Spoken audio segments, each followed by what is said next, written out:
My life be like, yeah. Hej. Mit navn, den er Janone. Og jeg skal fortælle jer lidt om ethjulet cykler her i dag. En ethjulet cykel består af 4 grundlæggende ting. Den første, den hjul. En hjul. Meget vigtig. Den anden, det er pedalerne. Det er det, man træder på. Den tredje, det er stallet. Dem, der holder cyklen op. Og det fjerde, det er dem, man sidder på. Sædet. Ja. Hej.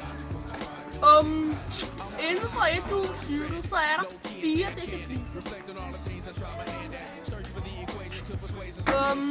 Og den første, det er faktisk trial, som vi ser her bag.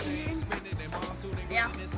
Trial, det består af en cykel med meget tyk hjul, som hopper rundt fra ting på ting. Og det synes jeg oftest 19 tommer.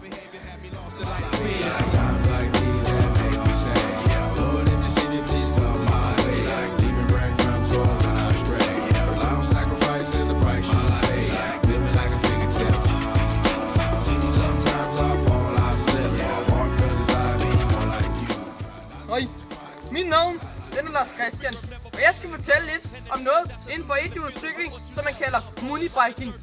Muni er, når man kører med en ethjulet cykel uden en skov eller uden noget naturligt. Jeg hedder Lars Christian. Uden noget naturligt terræn. Vil mig, det er mig, der fortæller. Uden noget naturligt terræn. Det kan være lige fra klipper til skov. Det er simpelthen lige meget. Før man gør det, så hedder det munibiking.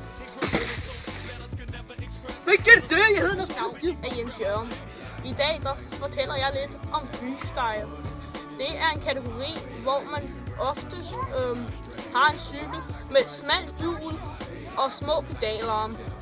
Den udføres oftest i indendørshaller til opvisning og så videre.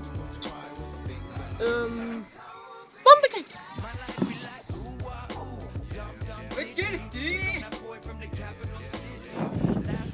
Hej, mit navn den er Amdi, og i dag skal jeg fortælle dig om en disciplin for ethjulet cykling, som man kalder langdistance. Man kører for eksempel 10 km. Hej. En langdistance cykel er ret stor, fordi så kan man køre hurtigere. Vi kommer lige for at sige.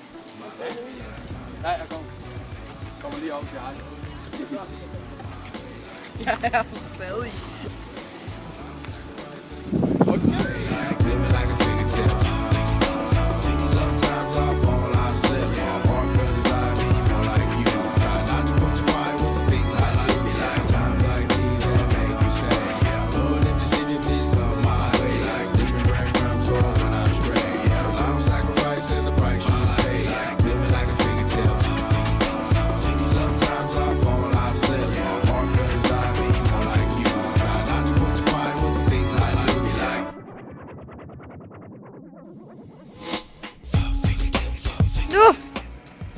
Hej, mit navn den er Janone, og jeg skal start lortet.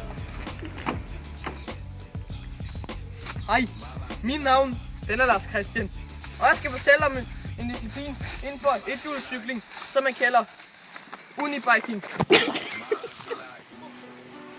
Hej, mit navn den er Amdi, og jeg skal fortælle om noget der hedder